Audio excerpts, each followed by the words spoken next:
ये शो में 31 सरकारी इदारों ने कौमी खजाने को 730 अरब रुपए का नुकसान पहुंचाया।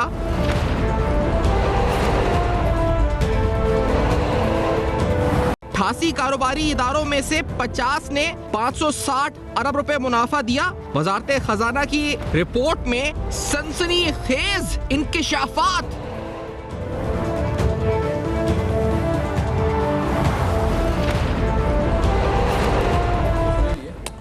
अस्सलाम वालेकुम। पर्दा हक़ाइक़ सनसनीखेज़ इंकिशाफ़ात प्रोग्राम बेनकाब में हूँ आपके साथ सिफ़ान खान। स्टेट ओन एंटरप्राइजेस पर फाइनेंस मिनिस्ट्री ने फाइनेंस डिवीजन ने रिसेंटली एक रिपोर्ट निकाली जिसमें कंसोलिडेटेड 20-21-22 के हवाले से उनकी परफॉर्मेंस के ऊपर काफ़ी सनसनीखेज़ हक़ाइक़ सामने रखे। इस रिपोर्ट के कुछ चीदा हाईलाइट्स क्या हैं। स्टेट ओन एंटरप्राइजेस इनको दो हिस्सों में बांटा गया। एक कमर्शियल जो ऑपरेशन करती हैं, एक वो जो कि नॉन कमर्शियल है। तकरीबन 88 के करीब कमर्शियल और 45 के करीब non commercial state own enterprises की परफॉर्मेंस का इवैल्यूएशन किया गया। इस रिपोर्ट का बैकग्राउंड ये है कि आईएमएफ की शर्त और कड़ी शर्त के बाद इस रिपोर्ट को मंजर आम पर लेकर आए गए। इसमें बताया गया कि कितने सरकारी इदारों ने कितना मजमूई तौर पर नुकसान या नफा दिया। और आज हम इसलिए इस रिपोर्ट को सामने रख रहे हैं कि हमारे साथ तमाम जो जमातें हैं उनके अहम रुकन मौजूद है, तमाम अहम जमातों के। तो हम उनसे यही पूछेंगे, प्रोग्राम में ज़रूर सियासी बात भी होगी, लेकिन कि आगे उनके पास क्या स्ट्रैटेजिक फ्रेमवर्क है पाकिस्तान को इन मसाइल से निकालने के लिए, क्योंकि अब इलेक्शंस करीब हैं और हम हल जानना चाहते हैं। हम चाहते हैं कि हमें पता चले कि इन पार्टीज़ के पास इनके मैनिफेस्टोज में या इनके प्रोग्राम्स में प्राइवेटाइजेशन समेत या मुख्तलिफ ऑप्शंस क्या मौजूद हैं, या रीस्ट्रक्चरिंग करेंगे, क्या करेंगे इन ऑर्गेनाइजेशंस को प्रॉफिटेबल या इनके नुकसानात को रोकने के लिए। इस रिपोर्ट के सीधा नुकात आपके सामने रखते हैं। आईएमएफ की शर्त पर, जैसे मैंने कहा, वजारत खजाना ने रिपोर्ट जारी करी। 2020 से 22 के माली साल में 133 सरकारी इदारों का जायजा लिया गया। इनमें जिस तरह मैंने कहा कि 88 कमर्शियल और 45 गैर कारोबारी यानी नॉन कमर्शियल इदारे शामिल थे। 31 सरकारी इदारों से खजाने को 730 अरब रुपए का नुकसान हुआ। ये 88 कारोबारी इदारों में 50 ने 560 अरब रुपए का मुनाफा दिया। नेशनल हाईवे अथॉरिटी सबसे ज्यादा नुकसान पहुंचाने वाला इदारा बन गया और इसके मजमूई तौर पर जो नुकसान था एक साल का वो 168.5 बिलियन रुपीस था, ऑलमोस्ट 170 अरब रुपए था। पीआईए सबसे ज्यादा खसारे वाला इदारा नहीं था, पीआईए इस फहरिस्त में नीचे था। स्टील मिल जो नफा कमाने वाले इदारे हैं उसमें हैरानकुन तौर पर 14वें नंबर पर था। निगरां हुकूमत ने पीआईए की प्राइवेटाइजेशन पर तो जोर दिया है, पावर सेक्टर को तरजीहात में नहीं रखा है, लेकिन पावर सेक्टर की काफ़ी कंपनियां इसमें शामिल थी जो लॉसेस कर रही हैं। पीआईए 2022 में खसारे में रहने वाला तीसरा बड़ा इदारा रहा। 2022 में जिस तरह हमने कहा कि 50 जो इदारे थे उन्होंने 560 अरब रुपए कमाए और 31 इदारों ने 730 अरब रुपए का नुकसान किया। पेशावर इलेक्ट्रिक सप्लाई कंपनी दूसरे नंबर पर रही, यानी पहले नेशनल हाईवे अथॉरिटी नुकसान के हिसाब से जिसका नुकसान 170 अरब रुपए, उसके बाद दूसरे नंबर पर पेशावर इलेक्ट्रिक सप्लाई कंपनी जिसका नुकसान 102 अरब रुपए, फिर पीआईए उसके बाद तीसरे नंबर पर आती है जिसका नुकसान 97.5 अरब रुपए है।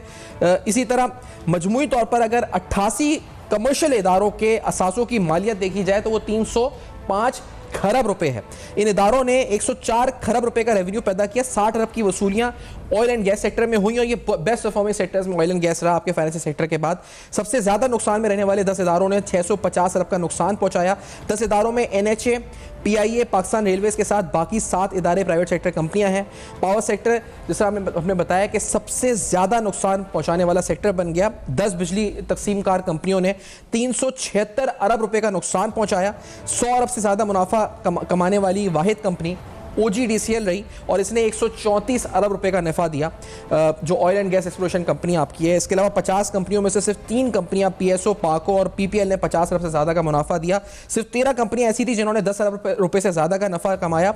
वजारत खजाना ने ये रिपोर्ट IMF के साथ किए गए मुआहदे के तहत जारी की और रिपोर्ट में बताया गया कि निगरां हुकूमत जो है वो कारकर्दगी बनाने के लिए एक जामा इस्लाहती प्रोग्राम को अपनाया हुआ एजेंडे ने। मैं आपको सुना देता हूँ, शमशाद अख्तर साहिबा ने 8 सितंबर को मईशत की बहाली के लिए इस्लाहात का जिक्र किया था। उन्होंने क्या कहा था जरा सुनाते हैं केयर टेकर फाइनेंस मिनिस्टर की स्टेटमेंट। लेट्स हियर दिस कि उन्होंने क्या कहा था। Let's hear this. Last 2-3 things I would like to highlight which are important. एक तो स्टेट ओन एंटरप्राइजेस का है।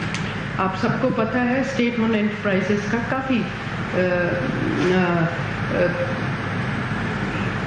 काफ़ी इश्यूज भी हैं और बर्डन भी है ऑन द एक्सचेकर।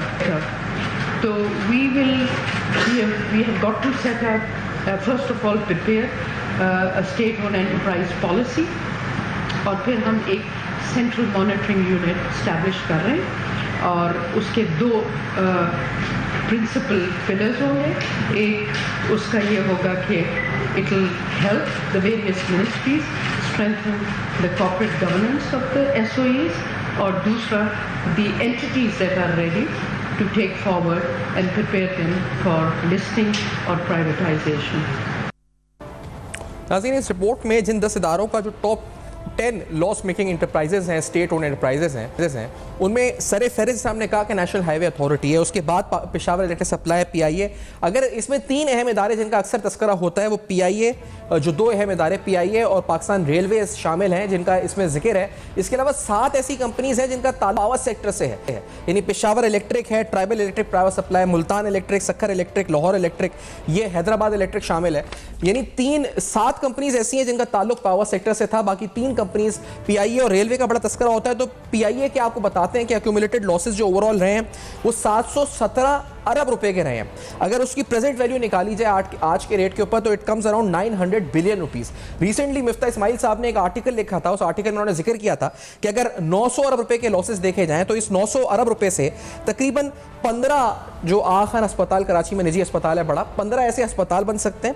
60 अगर 900 अरब की देखी जाए बात, और 60 लम्स यूनिवर्सिटी जो लाहौर में, जिसको पाकिस्तान की मायनाज यूनिवर्सिटी में शुमार किया जाता है, 60 लम्स यूनिवर्सिटीज बन सकती हैं और 18,000 स्कूल्स बन सकते हैं अक्रॉस पाकिस्तान अगर 900 अरब का इस्तेमाल अगर सही तरह एजुकेशन या हेल्थ में होता। ये मिफ्ता इस्माइल साहब के फिगर्स हैं जो आपके सामने रख रहा हूँ। इसी तरह मजमूई तौर पर पाकिस्तान इंटरनेशनल एयरलाइन में 109 अरब रुपए डायरेक्टली हुकूमत की तरफ से, और तकरीबन बैंक लोन्स में जो गारंटी दी गई हुकूमत की तरफ से उनकी मद में 263 अरब रुपए जो है पाकिस्तान इंटरनेशनल एयरलाइन को हुकूमत की तरफ से जो है इस तरह इमदाद या मदद फराम की गई। रेलवेज की बात करें तो उधर और इंटरेस्टिंग एस्पेक्ट्स हैं, क्योंकि इतना तस्करा पाकिस्तान रेलवेज का नहीं होता प्राइवेटाइजेशन के हवाले से या दीगर हवालों से। पाकिस्तान रेलवेज के जो लॉसेस पिछले साल थे वो 45 अरब रुपए थे जो हुकूमत ने फराम किए उनके ऑपरेशन लॉसेस को पूरा करने के लिए। 25 अरब रुपए डेवलपमेंट के लिए फराम किए, इस तरह 70 अरब रुपए लास्ट ईयर हुकूमत ने फराम किए रेलवेज के लिए। उससे पिछले साल ये तकरीबन अमाउंट 60 अरब थी और उससे पिछले साल ये अमाउंट 56 अरब थी। इस तरह अगर देखा जाए तो 15 सालों में टैक्स पेयर का जो पैसा है मजमूई तौर पर 783 अरब रुपए पाकिस्तान रेलवेज को हुकूमत की तरफ से फराम किया जा सकता है। और इनकी जो प्रेजेंट वैल्यू टोटल बनती है आज के इंटरेस्ट रेट पे वो अराउंड 1000 बिलियन रुपीस बनती है। हुकूमती एजेंडा इस पर क्या है और आगे इस मामले को लेकर किस तरह मुख्तलिफ पार्टीज देख रही हैं। अजीज नशर साहब हमारे साथ मौजूद हैं, प्राइवेटाइजेशन कमीशन के साबिक मेंबर। अच्छा, साजिद अहमद साहब मुत्तहिदा कौम मूवमेंट पाकिस्तान के सीनियर रहनुमा कराची स्टूडियो में साथ मौजूद हैं। सेनेटर सहर कामरान साहब पीपल्स पार्टी से और सिद्दीक अल फारूक साहब नून लीग के सीनियर रहनुमा, तीनों को खुशामदीद कहते हैं प्रोग्राम में। सिद्दीक अल फारूक साहब ये बताएं सर, आज आप तीनों साथ हैं तो आज कुछ इस तरह बात करते हैं ना कि इलेक्शन है, फ्री एंड फेयर है, नहीं है, लेवल प्लेइंग फील्ड, बहुत बात हुई है, हम किस तरह निकलेंगे इन मसलों से? ये 730 अरब 750 अरब रुपए का नुकसान एक साल में, हम तो अफोर्ड नहीं कर सकते हमारा मुल्क इतने सारे अरबों रुपए का नुकसान। आपका प्लान क्या है सिद्दीक अल फारूक साहब, प्लीज स्टार्टिंग फ्रॉम यू। बिस्मिल्लाहिर्रहमानिर्रहीम। सबसे पहले काम ये है कि इंतखाबात हो जाए और जो हुकूमत बने फिर उसको अपने प्रोग्राम के मुताबिक काम करने दिया जाए जी। अगर अल्लाह ताला अवाम के जरिए मुस्लिम लीग नून को हुकूमत देते हैं तो मुस्लिम लीग नून की इक्तिसादी पॉलिसियाँ हमेशा किसी भी दूसरी पार्टी के मुकाबले में बेहतर रही है। नवाज शरीफ साहब का जो भी दौर था, चाहे 90 से 93 हो, 97 से 99 हो या 2013 से 2017, उनमें माशी कारकर्दगी पे थे।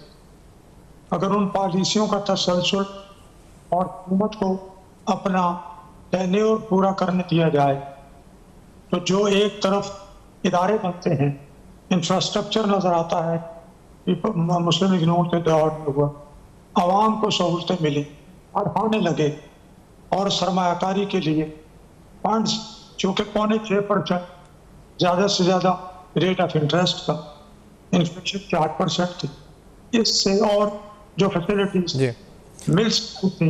सही। अच्छा सिद्दीक साहब, थोड़ा इक्तिसादी लिहाज से तो आप दुरुस्त कह रहे हैं और मैं इस पे हम करेंगे कि इक्तिसादी परफॉर्मेंस किस तरह आपकी और दूसरे जमात, ये स्पेसिफिकली इन इदारों के हवाले से जिस तरह आप कह रहे हैं अगर इलेक्शन हो और हुकूमत करने दी जाए तो आप करेंगे क्या? इनको चलाएंगे फिर कोशिश करेंगे क्योंकि हम 900 अरब 1000 अरब दे चुके हैं इनको ऑलरेडी, या इनको बेचेंगे, प्राइवेटाइज करेंगे? क्या फॉर्मल पॉलिसी क्या है आपकी पार्टी की? इसी पे आ रहा हूं जी कि किसी पार्टी को भी इसमें सियासत नहीं करनी चाहिए। अच्छा। कि नहीं वो कारकुन है PIA में, वो उस पाकिस्तान स्टील में, उनको जो पार्लियामेंट बैठ के तमाम पार्टियां बैठ के तय करें, उन्हें वो कंपेंसेशन मुलाजिमीन को पेंशन की सूरत में या गोल्डन हैंड शेक की सूरत में देना है वो दे दे, प्राइवेटाइज कर दे, बेच दे। और सबसे पहले ये जो 750 अरब रुपए का सालाना खसारा जो अवाम से कहते हैं जी हुकूमत देती है, हुकूमत कहाँ से ला? अवाम से टैक्स लेते हैं, अवाम का खून निचोड़ा जाता है और इनके जरिए लल्ले चल्ले हैं ये नाली में बहा दिया जाता है। ये मामला हमें खत्म करना होगा हर कीमत पर। ये खत्म करना होगा आपको हर कीमत के ऊपर। बहुत ही स्ट्रेट फॉरवर्ड जो पॉलिसी आपने बयान कर दी सिद्दीकी फारूक साहब कि हम बेचेंगे और उसका कोई और हल नहीं है। सैयद साहब आपकी तरफ आते हुए आप फरमाएं कि आपकी पार्टी क्या, क्योंकि अभी सिद्दीकी फारूक साहब कहते हैं कि PIA में एम्प्लॉइज हैं तो हम नहीं बेचने देंगे, कोई सियासत नहीं होनी चाहिए इस एजेंडे के ऊपर, तो क्या आपकी पार्टी का एक नुकाती एजेंडा क्या होगा ये 750 अरब से निजात दिलाने का? इसको सही करेंगे, बेचेंगे? नून लीग तो साफ साफ कह रही है कि we have to sell it, हमें we have to get rid of them और उसके बाद हमें नए सिरे से आगे बढ़ना है। शायद साहब शुक्रिया बहुत बहुत। पहले ये जरा ऑडियो का मसला रिजॉल्व कर दें, बहुत डिस्टॉर्टेड वॉइस है आपकी। अच्छा चले, मैं अगर मेरी आवाज भी रिपीट हो रही है। अच्छा आपकी आवाज़ भी रिपीट हो रही है, हम कोशिश करते हैं अगर आपको हम रिकनेक्ट कर लेते हैं इन द मीनवाइल ताकि आपसे रब्ता दोबारा बहाल हो सके और फिर उसके बाद आपसे आसके साहिद अहमद साहब आपकी तरफ आते हुए सर फरमाएं क्या आपकी पार्टी क्या चाहेगी? इसमें स्टील मिल का जिक्र भी है, उनकी तो ज़मीन है यहाँ पे सैकड़ों एकड़ और फिर उनके ड्यूज भी हैं, बैंक से उन्होंने कर्जे लिए हुए हैं, उनको एम्प्लॉइज और सैलरी, बहुत से लोग कह रहे हैं स्टील मिल से भी निजात हासिल करनी चाहिए, हालांकि 14वें नंबर पर आया और प्रॉफिटेबिलिटी के लिहाज से इस पर। अस्सलाम वालेकुम। अच्छा देखिए, एक तो जैसे कि आपने बताया कि 750 अरब का खसारा मुख्तलिफ इदारे दे रहे हैं, ठीक है ना। अच्छा मुझे अच्छी तरह याद है कि पिछले अदवार के अंदर जब पाकिस्तान पीपल्स पार्टी गवर्नमेंट वफाक के अंदर आई थी, प्राइम मिनिस्टर इनका, सदर इनका और CM इनका सब, तो उस वक्त PIA के अंदर बेतहाशा भर्ती कर दी गई थी ना, ठीक है ना। अच्छा उसका लोड यकीनन उठाना इदारे को है और उसमें कुछ ऐसे लोग भी थे कि जो कि 10-12 साल पहले जिनको जॉब से फायर कर दिया गया था, उनको दोबारा से जॉबें दी गई और फिर उनके तमाम ड्यूज़ भी दिए गए। अच्छा उसका तमाम के तमाम खसारा यकीनन हुकूमत पाकिस्तान को उठाना पड़ा और उसका तमाम के तमाम बोझ इदारे को उठाना पड़ा। इसके अलावा मुझे अच्छी तरह याद है रेलवे का, एक ज़माने में गुलाम बलोच साहब रेलवे के मिनिस्टर थे, उस ज़माने में भी रेलवे लॉस में था, लेकिन उसमें इतनी भर्ती की गई कि वो जो कि ख़ुद लॉस में इदारा है उसको अपग्रेड करने के बजाय, उसको उठाने के बजाय उस इदारे को उसको मज़ीद लोगों का बोझ डालकर उसको यकीनन ज़मीन तले दबाने की कोशिश की गई। अच्छा फिर उस दुनिया के अंदर जो मिसाल के तौर पर जैसे गवर्नमेंट इदारे हैं, अच्छा उसमें अगर वो परफॉर्मेंस सही नहीं दे रहे, हमें अच्छी तरह याद है कि मुशर्रफ दौर एक ज़माने में था, उस ज़माने में पॉलिसी जनरेट हुई थी कि ठीक है ऐसे इदारे जो कि प्रॉफिट नहीं दे रहे, ठीक है ना, ये ऐसे इदारे जो खसारे में बहुत ज़्यादा हैं उनको प्राइवेट कर दिया जाए या वो फिर रन पर या उन इदारों को प्राइवेट पब्लिक पार्टनरशिप के तहत रन करवाया जाए, ठीक है ना। अच्छा उस ज़माने के अंदर PIA की बात आई तो उस पर पॉलिटिक्स शुरू हो गई, उस ज़माने में रेलवे की बात आई उसमें पॉलिटिक्स शुरू हो गई, नहीं हम उसको प्राइवेट नहीं देंगे, उसमें लोग हैं बहुत ज़्यादा। अच्छा मुझे अच्छी तरह याद है कि उस ज़माने में जो KESC था उसको भी प्राइवेट किया गया और KESC जब KE में स्विच हुआ और जब उसको प्राइवेट किया तो हमने देखा कि उसमें कुछ बेहतरी नहीं है। अच्छा हमें दोनों चीज़ें देखनी है ना कि उसमें कुछ बेहतरी नहीं आई। मिसाल के तौर जब KESC को प्राइवेट किया गया था तो जो मुआहदा उसमें तय पाया गया था कि KE जो है वो आप खुद बिजली जनरेट करेगी, लॉसेस को कम करेगी, विंड के ज़रिए, सोलर के ज़रिए बिजली पैदा करेगी, लेकिन KE की इस वक्त परफॉर्मेंस ज़ीरो पर है। यकीनन वो कराची के लोगों का खून चूसने वाला इदारा बन गया, ठीक है ना। वो भी अरबों खरबों रुपए कमा रहा है लेकिन वो बेनिफिट लोगों को नहीं दे पा रहा। वो सिर्फ उनका काम ये है कि वो नई बिजली जनरेट नहीं कर पा रहे, लेकिन सिर्फ ऑयल ख़रीदा, ऑयल डाला, बिजली पैदा की, आगे सेंड की। इसके अलावा मिसाल दी, रेलवे की मिसाल दी, इसका मतलब आप कह रहे हैं सियासी हुकूमतों के अंदर इन इदारों को तबाह किया गया, भर्तियां करके आप मतलब जो बिल्कुल, और आपने नाम भी लिया, बिलोर साहब का भी नाम लिया, बिल्कुल तबाही इस ज़माने पार्टी का आपने नाम ले लिया, बिल्कुल तबाही हुई। अच्छा इस तरह से तो आपके नजदीक हल फिर क्या है, इन्हें बेच दिया जाए, क्या होना चाहिए इसका हल?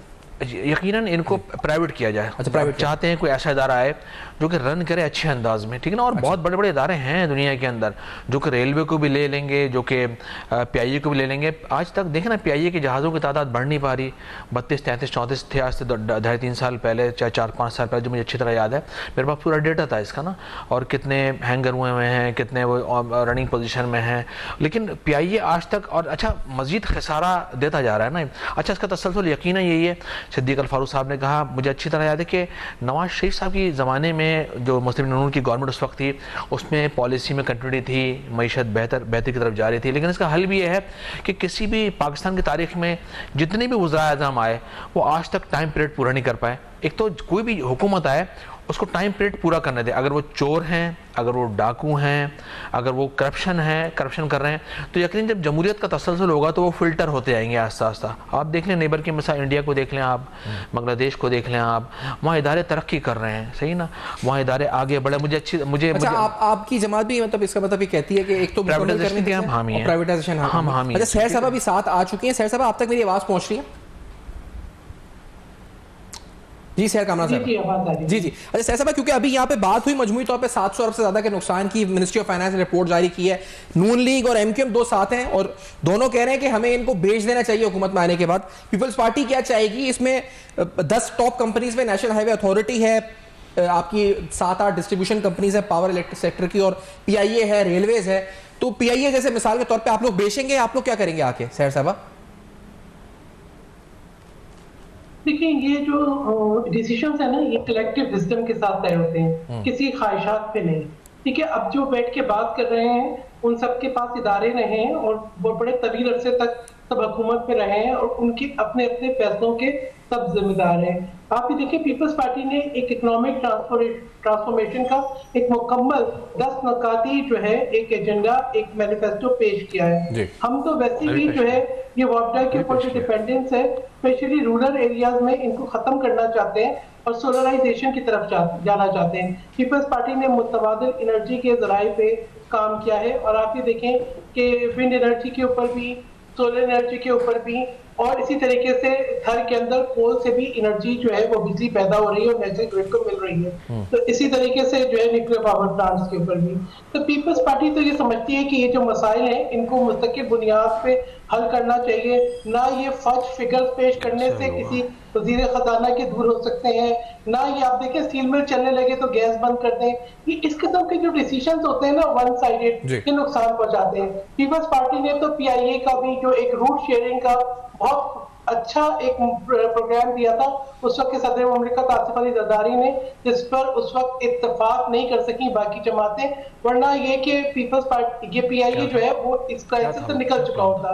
तो बात ये है कि मैं समझती हूँ कि ये बात दुरुस्त है सिद्दीक उल फारूक साहब की कि जो जमहूरी हुकूमतें हैं उनको चलने का और अपना प्रोग्राम मुकम्मल करने का मौका मिलना चाहिए। अच्छा सर, ये बताएं कि आपने अभी कहा कि कलेक्टिव, बात आपकी दुरुस्त है कि कलेक्टिव विजडम से होना चाहिए, जैसे पार्लियामान आ जाए वजूद में, उसके बाद कलेक्टिवली फैसला करें।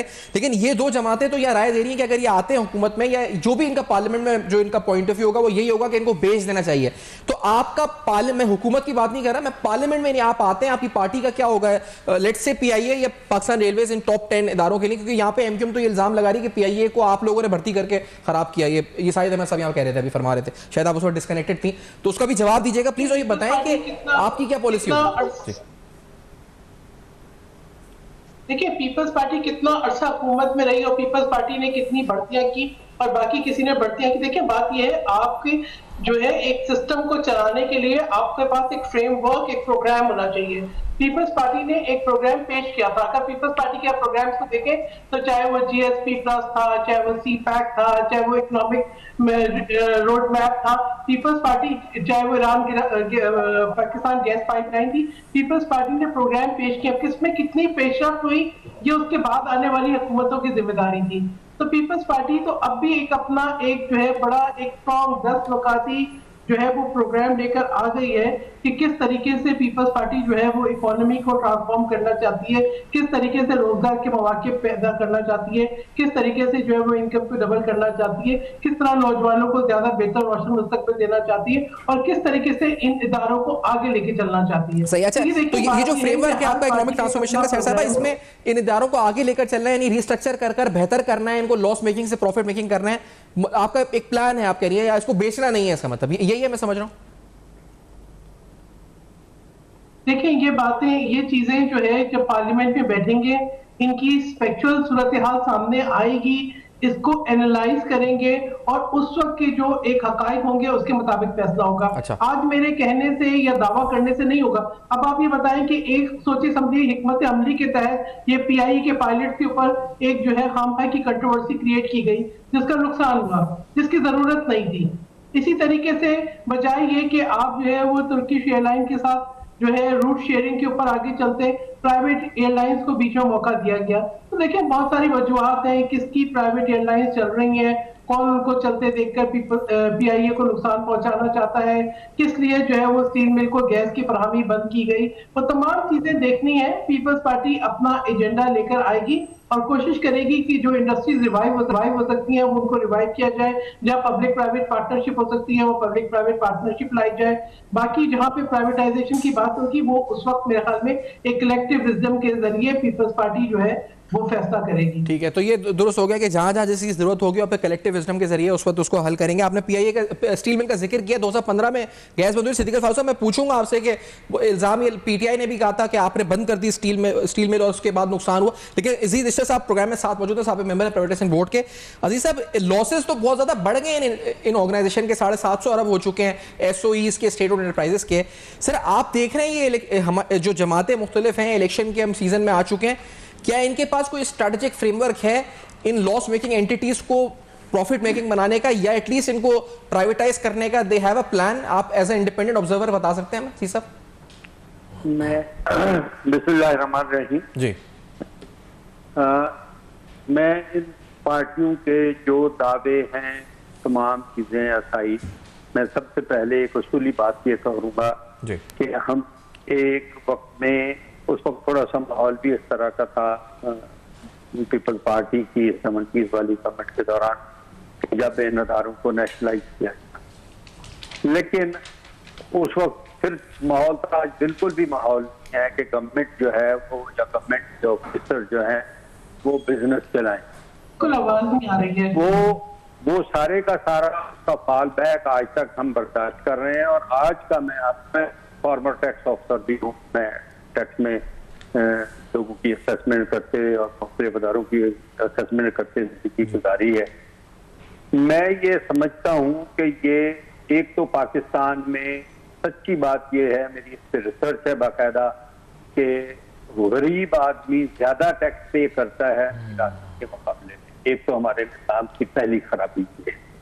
फिर उस गरीब आदमी के उससे लिए हुए, ज्यादातर गरीब आदमी से लिए हुए टैक्स से हम राशि नाअहल और करप्ट अफसर जो है इन अदारों को चला रहे होते हैं, हम की इनएफिशिएंसी को और इन चीजों को हम फाइनेंस कर रहे होते हैं। इससे बड़ा सारा जो है वो कौम के साथ जुल्म और धोखा क्या हो सकता है कि आप लोगों को, लोग टैक्स देते हैं, स्कूल बने, अस्पताल बने, तालीम बेहतर हो कोई लोगों के लिए और रोजगार के मौके हो, बाकी चीजें अच्छी बने, और यहाँ हम इन नाअहल अफसरों को उन इस तरह के अदारों में बिठा के वही वाले पैसे जो है आप कहते हैं गवर्नमेंट ने दे दिए। गवर्नमेंट ने कहाँ से दिए? गवर्नमेंट को लोगों ने दिए कि आप हमारे बिहाफ पे इसे अच्छे अच्छे कामों पे, कलेक्टिव फायदे के कामों पे खर्च करें, और वो पैसे लग गए नुकसान देने वाले इन अफसरों से। मैं खुद गवर्नमेंट में रहा हूँ, मैं एक तो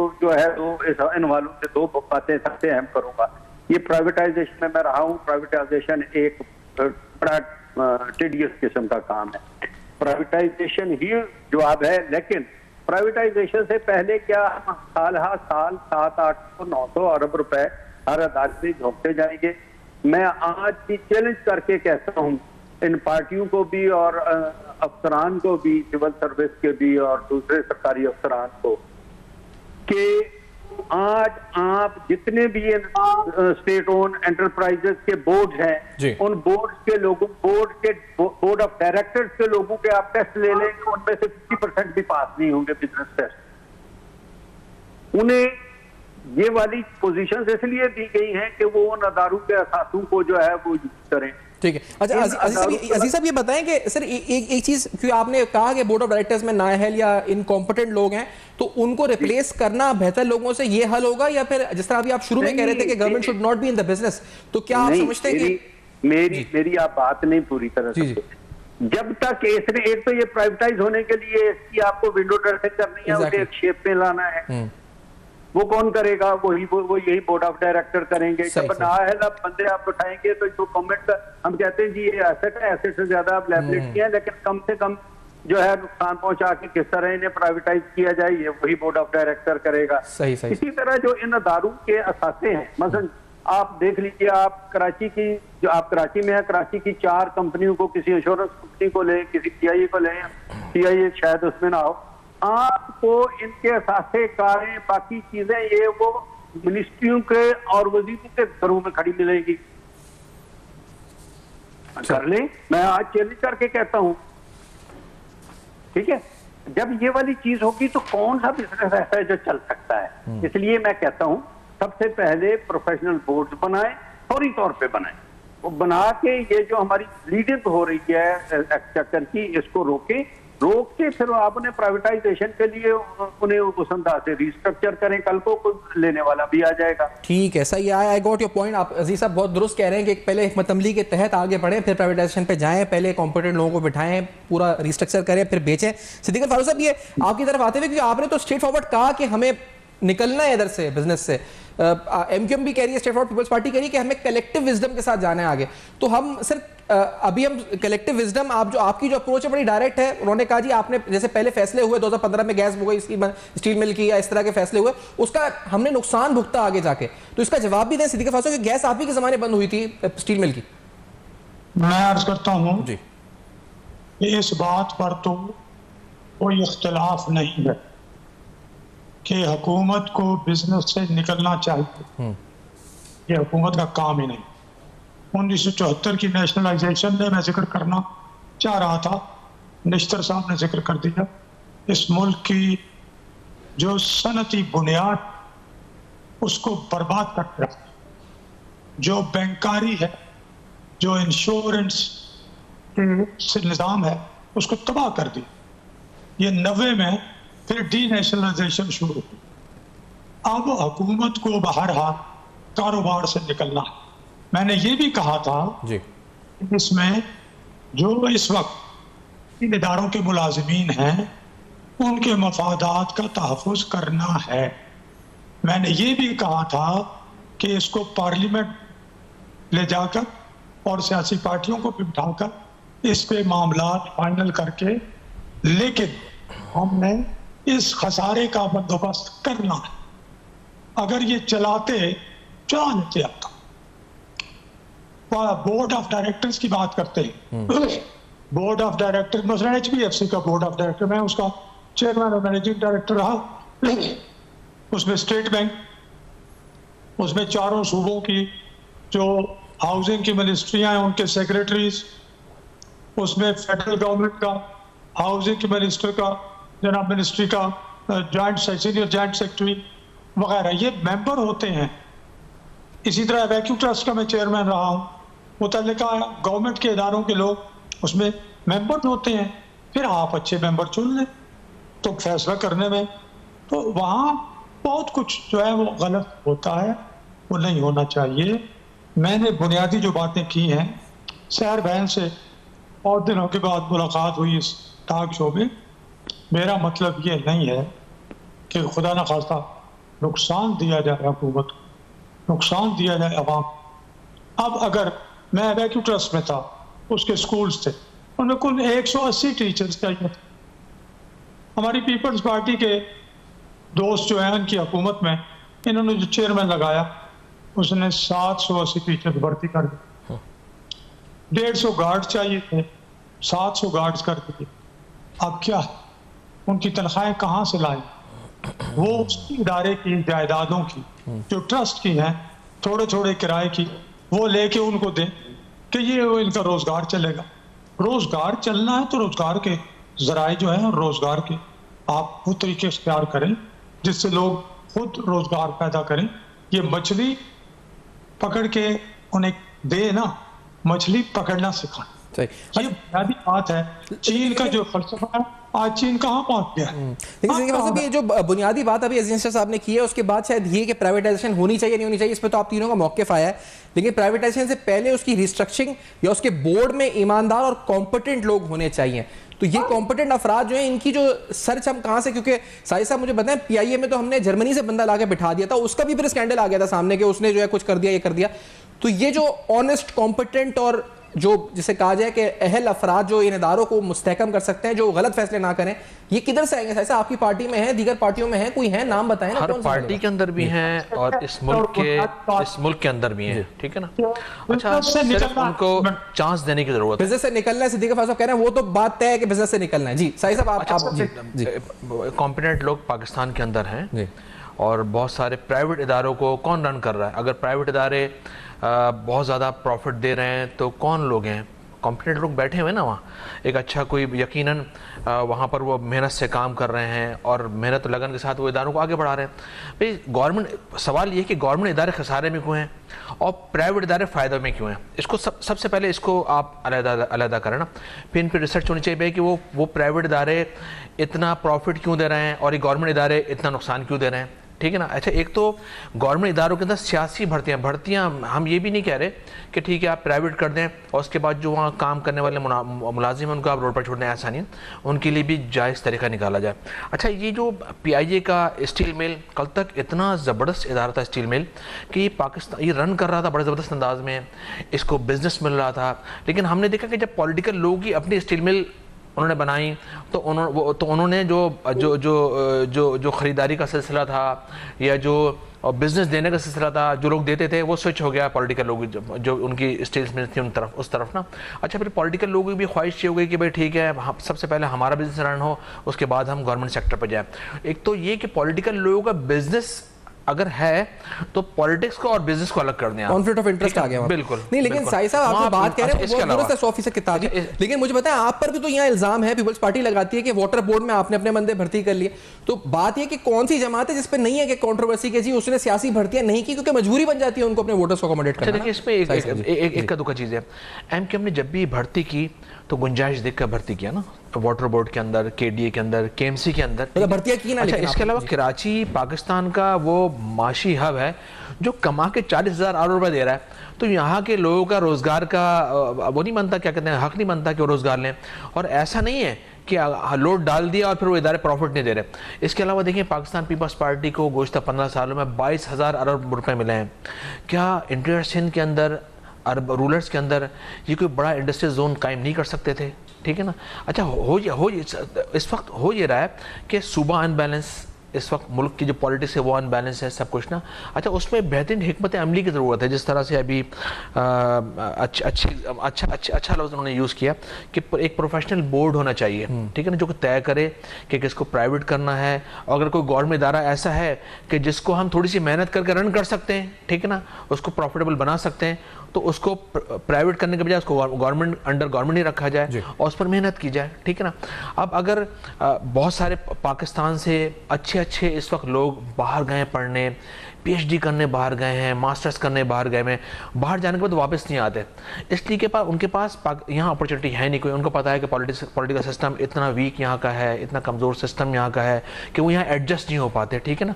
यही पाकिस्तान के लोग, स्टूडेंट्स जो बाहर जाकर वो दीगर ममालिक के इदारों में जॉब कर रहे हैं और वहाँ बेहतरीन परफॉर्मेंस अदा कर रहे हैं, अपनी से पेश कर रहे हैं, ठीक है ना, और वहाँ वो रन कर रहे हैं मुख्तलिफ इदारों को, तो क्या वो लोग पाकिस्तान पर आकर इन इदारों को रन नहीं कर सकते, बल्कि वो ज़्यादा मुखलिस होंगे। वो इसलिए कि अगर आप कोई बंदा जर्मनी से नेशनल लेके आएँ, उससे बेहतर ये कि यहाँ के जो स्टूडेंट्स हैं बहुत अच्छे अच्छे लोग हैं, बहुत अच्छे अच्छे तालिब इल्म हैं, बहुत अच्छे अच्छे इदारे हैं, जहाँ से हम लाकर सब कुछ कर सकते हैं। फिर ये हाल जो इदारों का हुआ आज, जो ये 700-750 अरब रुपए का नुकसान कर रहे हैं, वो इसी वजह से कर रहे हैं कि अगर लोग थे तो वो नहीं आए ना यहाँ, सालों की हुकूमतें रही, आप खुद भी हुकूमत में कई बार एक दो चीजें मुश्तरका तौर पर नून लीग भी रही, पीपल्स पार्टी भी रही, आप ही लोग हैं ना स्टेक होल्डर्स हैं। इसमें एक दो चीजें हैं जो तजुर्बात में आई हैं, देखने में आई सामने, जो नजर से गुजरी है हमारी।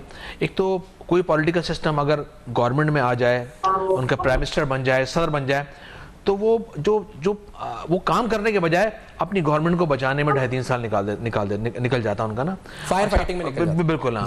अच्छा, उनको इतना टफ टाइम मिलता है अपोजिशन की जानिब से, फिर और इतना टफ कि वो कुछ कर नहीं पाते बेचारे ना।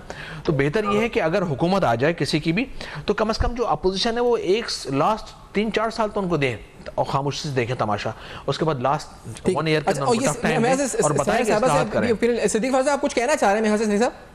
मैं ये कहना चाह रहा हूँ कि साजिद अहमद साहब ने जो बात की, जी, मैंने जब ये बात कही कि हुकूमत को अपनी मुद्दत पूरी करने दी जाए, साजिद अहमद साहब ने प्राइवेट इदारों की बात की। अब प्राइवेट इदारों का ये मामला है, 30 साल, 40 साल, 50 साल उनका मालिक वही रहता है, वो कारकर्दगी की बुनियाद पर हायर एंड फायर करता है। वो बेहतरीन चीज अपने लिए अगर रॉ मटेरियल चाहिए खरीदता है, वो अच्छी से अच्छी चीज मार्केट में लाना चाहता है, वो उसके लिए इश्तिहार चलाता है, अगर कहीं खराबी हो वो उसे दूर करता है, वो ये समझता है कि ये मेरा अपना इदारा जी। और मैंने अगर कहीं कोताही की तो ये खराब हो जाएगा। इस सोच, इस ज़हन के लोग हमें चाहिए हुकूमत में, इस ज़हन और इस सोच के लोग हमें चाहिए इदारों में। अब वो कब तक आते हैं या उनको कब कोई काम करने दिया जाता है, या तो अच्छा काम करने वाला जो है उसकी टांगे खींचने वाले तस होते हैं उसी इदारे में, अच्छा काम करने नहीं देते। तो ये लोग आएंगे कैसे? अच्छा सहर साहब आप भी प्लीज अपना ओपिनियन दें। ये जो प्रोफेशनल बोर्ड, इंडिपेंडेंट और ऑनेस्ट और कॉम्पिटेंट लोगों की बात हो रही है, ये कौन सी कि आप लोग आपकी बात सही है कि कलेक्टिव विजडम होना चाहिए, लेकिन इस पर तो सभी एग्री कर रहे हैं कि हाँ जी एक बोर्ड होना चाहिए एंड वो मामला देखें, उसके बाद फिर अगर बिजनेस से निकलना है या नहीं करना। तो ये लोग कहां से और कैसे आएंगे सहर साहब? आपकी कोई स्ट्रेटेजिक फ्रेमवर्क है इस बारे में? देखिए, मैं समझती हूँ कि मेरे कहे बगैर जो है जो आर्गुमेंट सामने आ रहे हैं उन्होंने असल मसाइल की निशानदही कर दी है। यानी जब कारोबारी लोग जो है हुकूमत में आए और कारोबार चमकाने की बात है तो सरकारी जो है यकीनन नुकसान शिकार होते हैं, और ये पाकिस्तान ने भी देखा। OLX कंपनी बना के सब कुछ बेच तो नहीं हो सकता, इसका जायजा लेना होगा, जहां बोर्ड की दुरुस्तगी की जरूरत है, जहां प्रोफेशनल्स को लगाने की जरूरत है वो करना होगा, एग्जामिन करना होगा। देखिए बहुत दफा ऐसा हुआ कि जो है रशिया ने, चाइना ने स्टील की मॉडर्नाइजेशन की बात की, लेकिन अगर हुकूमतों का इंटरेस्ट ना हो, अगर जो है जो लोग हुकूमत में हो उनकी अपने जो है एयरलाइंस चल रही हो, तो फिर मैं समझती हूँ कि फिर हम क्या बात करेंगे कि पाकिस्तान की स्टील मिल और पाकिस्तान की एयरलाइन जो है वो क्यों नुकसान में है जी। फिर उसके बाद ऐसे फैसले जो कि शॉर्ट इंटरेस्ट में हो, जिसमें किसी और के पर्सनल इंटरेस्ट होते हो, कहना बहुत आसान है कि जी वाटर बोर्ड में कराची के लोगों को लगाया गया। देखिए अगर मेरा ताल्लुक पाकिस्तान पीपल्स पार्टी से है तो मैं कराची में पैदा हुई हूँ, मैं कराची से ताल्लुक रखती हूँ, तो इसका ये मतलब नहीं है कि अगर आपने सियासी भर्तियां कर दी तो वो जाए, कहीं पे नहीं होनी चाहिए। पाकिस्तान पीपल्स पार्टी के ऊपर एक स्वीपिंग स्टेटमेंट देना बहुत आसान है, लेकिन अगर आप ये देखें कि इस वक्त सिंध के अंदर पाकिस्तान का बेहतरीन हेल्थ केयर का निजाम चल रहा है, ठीक है। आप चाहे NICVT को ले लें, चाहे गेम्स को ले लें, चाहे गंबट इंस्टीट्यूट को ले लें, आप जो है लिवर ट्रांसप्लांट को ले लें, आप जो है वो किडनी ट्रांसप्लांट को ले लें, आप हार्ट के डिजीजेस को देख लें, तो ये एक बेहतरीन। इसी तरीके से बारिशों और सैलाब के बाद हमने न सिर्फ लोगों को रिहेबिलिटेट किया बल्कि हमने उनको घर भी बना के दिया, उसकी मिल्कियत भी दी। तो आज जब हम जो प्रोग्राम दे रहे हैं, पेश कर रहे हैं, तो उसकी बुनियाद, उसका इंफ्रास्ट्रक्चर मौजूद है। हमने बिलियन ट्री सुनामी के नारे तो नहीं लगाए, लेकिन मैनग्रोव्स का मुसलसल जो है वो रिकॉर्ड कायम हो रहा है। क्लाइमेट चेंज पर पीपल्स पार्टी ने बहुत काम किया है। इसी तरीके से ये इदारे जो है ये प्रोफेशनली बिल्कुल दुरुस्त सिमत में जा सकते हैं। मैंने ये कहा ना कि बात, ये बहस आज मैं और आप बैठ के नहीं कर सकते, ना ही हम फैसला करने के मजाज हैं। ये फैसले पार्लियामेंट में होंगे, ये फैसले हुकूमत करेगी, ये फैसले पाकिस्तान के इंटरेस्ट को देख के किए जाएंगे। और मैं समझती हूँ हमें नफरत और तकसीम की सियासत को खत्म करना चाहिए। हमें पोलराइजेशन से आगे बढ़ना पड़ेगा। पाकिस्तान ने बहुत और बिलखुसूस सुबह जी जी, और हमें आप पे, क्योंकि ये जो हम लोग हैं साथ ये प्रोग्राम इसीलिए कर रहे हैं कि अवाम नास में ये पता तो चले कि आप लोगों का प्लान क्या है, एक्शन या टीम क्या है, और हम आप ही जमातों की तरफ हम देख रहे हैं कि आप लोग डिलीवर करेंगे और यकीनी तौर पे करेंगे डिलीवर, हमें उम्मीद है पूरी। अच्छा, ये जो रिपोर्ट आई, इस रिपोर्ट के अंदर पाकिस्तान के अपना 10 नुकाती जी आपका जो एजेंडा है, अच्छा सर साहब अगर एक सेकंड दे तो मैं ये रिपोर्ट का कुछ पॉइंट्स मैं रखना चाह रहा था सामने। इस रिपोर्ट में हम ये तो कह रहे हैं कि नुकसान देते हैं इदारे, ये इदारे अगर देखा जाएगा मुनाफा बख्श हो तो हुकूमत को डिविडेंड भी देते हैं। जैसे कमर्शियल इदारों ने 44,414 मिलियन रुपए का डिविडेंड दिया, हुकूमत यानी कमा के दिया पैसा। इसी तरह कॉर्पोरेट टैक्स देते हैं, 3,86,402 मिलियन रुपीस का कॉर्पोरेट टैक्स दिया। एम्प्लॉइज हैं तकरीबन, यानी ये लोगों को हायर भी करते हैं, तो 3,49,573 एम्प्लॉइज हैं कमर्शियल सेक्टर में, और इनके जो टोटल एसेट्स हैं वो 30,450 मिलियन रुपीस है। टोटल रेवेन्यूज तकरीबन 10,367, तो ये अरबों रुपए का इस पर जो है अगर, लेकिन ये कि इनके नेट लॉसेस इतने हो जाते हैं कि वो नेट में जाके नेट लॉस बन जाता है। निश्चय साहब मैं आपसे पूछना चाहूंगा सर, ये इंडिपेंडेंट प्रोफेशनल बोर्ड, सर आपने जो कहा ये तमाम पार्टीज एग्री कर रही हैं, yes we should go with this approach, लेकिन ये हम कैसे हायर करेंगे, कहां से हायर करेंगे, और क्या आपको इन जमातों में ये टीम नजर आती है निश्चय साहब?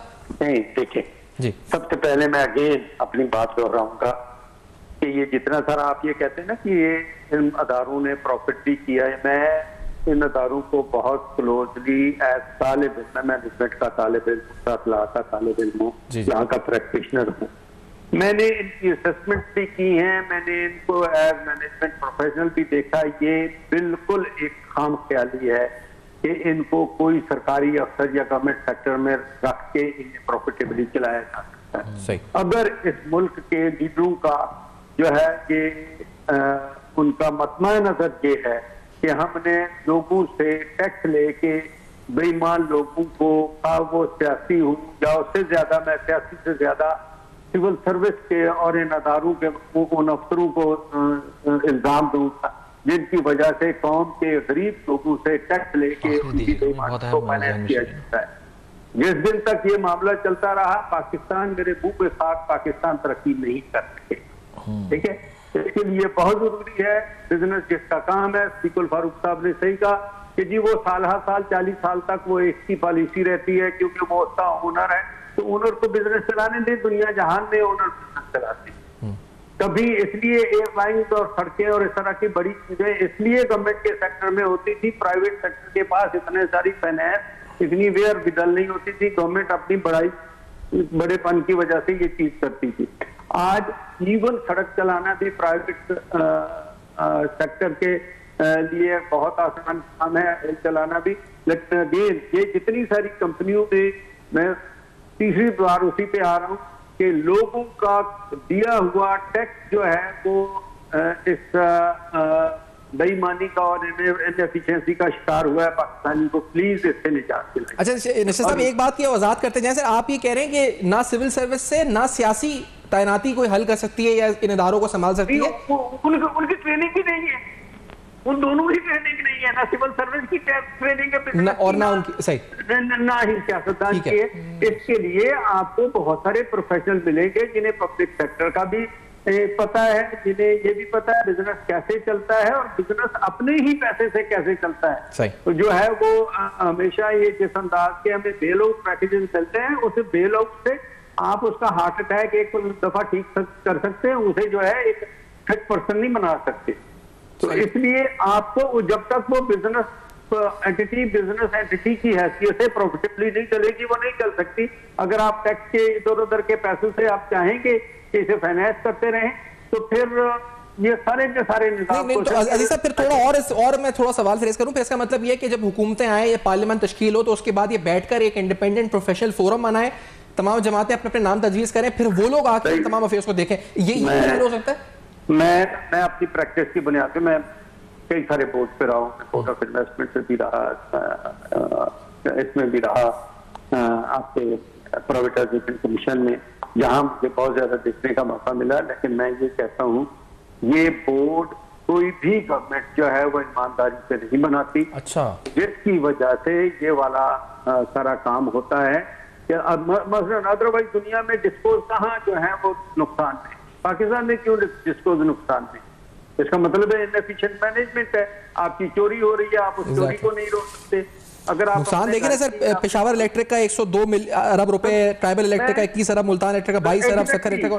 तो मैं कहता हूँ मैं आइस्को के बोर्ड पे कुछ अर्सा रहा हूँ प्राइवेटाइजेशन की तरफ से, तो आइस्को के हार्डली कोई ऐसी कंपनी है कि जो प्रोफेशनली मैनेज हो रही हो, वो किसी हद तक आइस्को प्रोफेशनली मैनेज। तो ये आपने एक पहले सवाल पूछा था कि लोग किधर मौजूद हैं?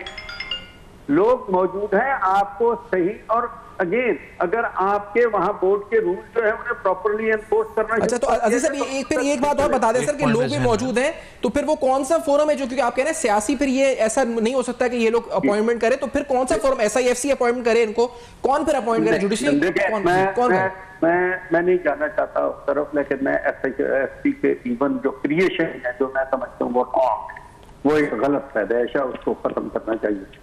अच्छा, ये चीजें जो है ये मिनिस्ट्री में बैठे हुए बाबू जो है वो अपने बोर्ड भेजते हैं काबीना को, और वो अपनी जिस तरह के वो नाअहल होते हैं बाबू, उसी अंदाज के नाअहल दोस्तों को वहां भेजते हैं। इसका कोई पब्लिक सेक्टर एंटरप्राइजेस की सिलेक्शन का एक क्राइटेरिया बोर्ड का बना के वो कर देना चाहिए।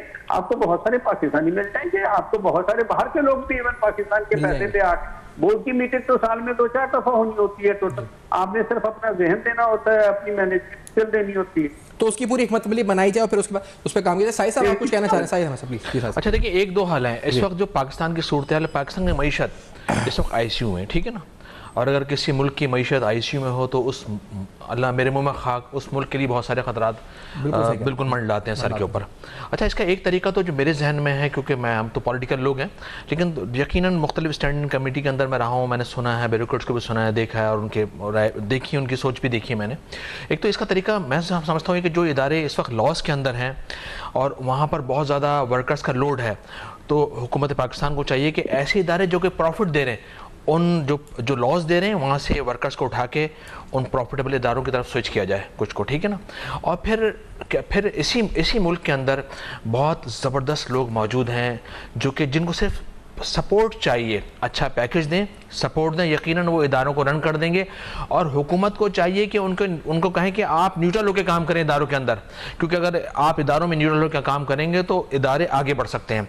इसके अलावा मैं एक एग्जांपल दूंगा, जैसे अभी एक मलीड जो मेरा हल्का था, वहाँ से एक असद जाफरी, उनके मेरे पास कॉल आई, वो सिंध स्मॉल इंडस्ट्रीज़ के अंदर उनकी जॉब है, ठीक है ना। अच्छा, वो खुद उनका जिगर ख़त्म हो चुका है और वो मेडिकल सपोर्ट मांग रहे हैं इदारों से। तो मैंने जो इसका सेक्रेटरी हैं रशीद सोलंकी साहब, उनको कॉल की, मैंने बताया कि भाई ये पोजीशन आपके वर्कर की है। तो उन्होंने कहा कि देखिए ये इदारा तो रन करके दे ही नहीं रहा, कुछ इसमें अर्निंग हो ही नहीं रही हमें। और तो फिर हमारा सवाल भी ये है कि वहाँ मेरे ख्याल में सरवत फ़हीम कोई साहिबा हैं, वो बैठी हैं, MD वगैरह हैं, तो भाई आप जॉब से उनको भी फायर करें कि वो तो जो MD हैं मुख्तलिफ जो मिसाल के तौर पर जो इदारे लॉस दे रहे हैं, जो चल नहीं पा रहे हैं, जिनके वर्करों को देने के लिए सैलरी भी नहीं है, तो भाई वहाँ MD लाखों रुपए करोड़ रुपए की सैलरी क्यों ले रहे हैं, तमाम बेनिफिट क्यों ले रहे हैं, तमाम फैसिलिटीज क्यों ले रहे हैं। मुख्तसर ब्रेक है, इसके बाद आप ही की बात पे इस पर कंटिन्यू करते हैं और आप तीनों का लेते हैं कि फिर ये निज़ाम कैसे वजह किया जाए कि भर्तियाँ अच्छी हो जाएं इन इदारों में। एक ब्रेक के बाद मसा रहेगा।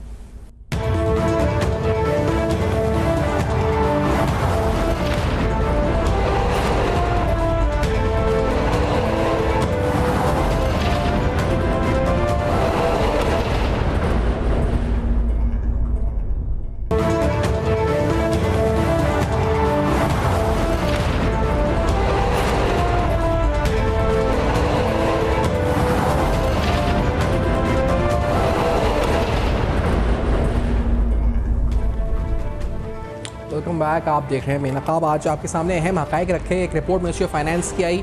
हम सवाल उठा रहे हैं कि इन सियासी जमातों के पास क्या लोग हैं, प्लान है, क्या है, ये कैसे निकाल सकते हैं 750 अरब के इस नुकसान को प्रॉफिट में बदल सकते हैं, बेचेंगे, क्या सोच रहे हैं, पार्टीज की सोच क्या है, आवाम जानना चाहती है क्या सोच है इन लोगों की। सर साहब आप कुछ फरमा रहे थे, सैर साहबा ने कुछ मिसालें दी थी सिंध में सेहत के निज़ाम की, आप प्लीज़ उसको कंटिन्यू करें। पार्टी बहुत ज़्यादा जिक्र करती है हेल्थ के हवाले से ना, जो गवर्नमेंट हॉस्पिटल बना है लीवर के हवाले से ना, और बहुत अच्छी उसकी परफॉर्मेंस भी है माशाल्लाह। वो उस ज़माने जब मुशर्रफ साहब का दौर था, उस ज़माने में इसकी पीसी बनी, इस पर उन्होंने बहुत उस ज़माने में डॉक्टर शतुरबाज साहब गवर्नर सिंध थे और मुशर्रफ साहब ने, इन लोगों ने मिलकर बहुत इस पर काम किया था, मुझे अच्छी तरह याद है ना।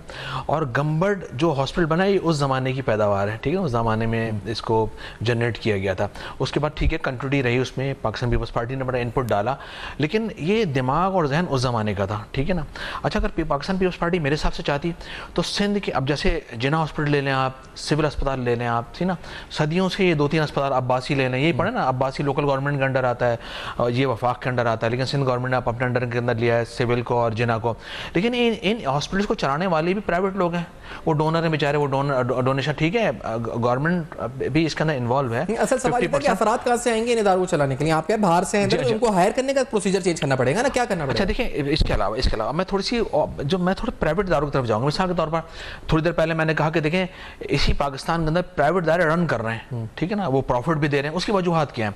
अब इस तरह से अगर थोड़ी देर के लिए हम प्राइवेट इदारों से और गवर्नमेंट इदारों से हटकर हम थोड़ा सा वेलफेयर की तरफ आए, इस वक्त जो पाकिस्तान के अंदर वेलफेयर इदारे चला रहे हैं, मिसाल के तौर पर सैलानी साहब, ठीक है ना, मैं वहाँ कुछ अर्सा मैं गया हूँ, थोड़ा गौर किया मैंने, आर्टिफिशियल इंटेलिजेंस पे वो ऐसा काम करेंगे, नहीं पूछें आप, आप उस इंस्टीट्यूट को देखें, थैलेसीमिया पर इतना वो काम कर रहे हैं कि सोचोगे आपकी, ठीक है ना। इसके अलावा रोजाना 10-12 लाख लोगों को खाना खिला रहे हैं, कहाँ से कर रहे हैं। इसके अलावा वो राशन का उनके पास इंतजाम है।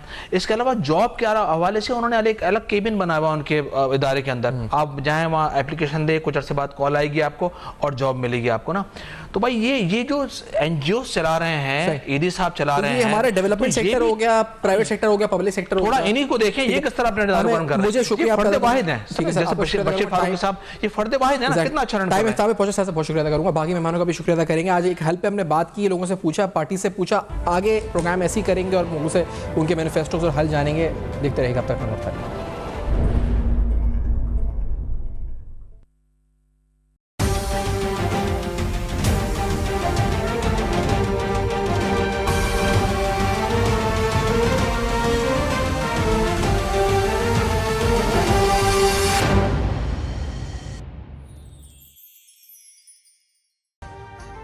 अभी सब्सक्राइब करें ताकि कोई खबर रह न जाए।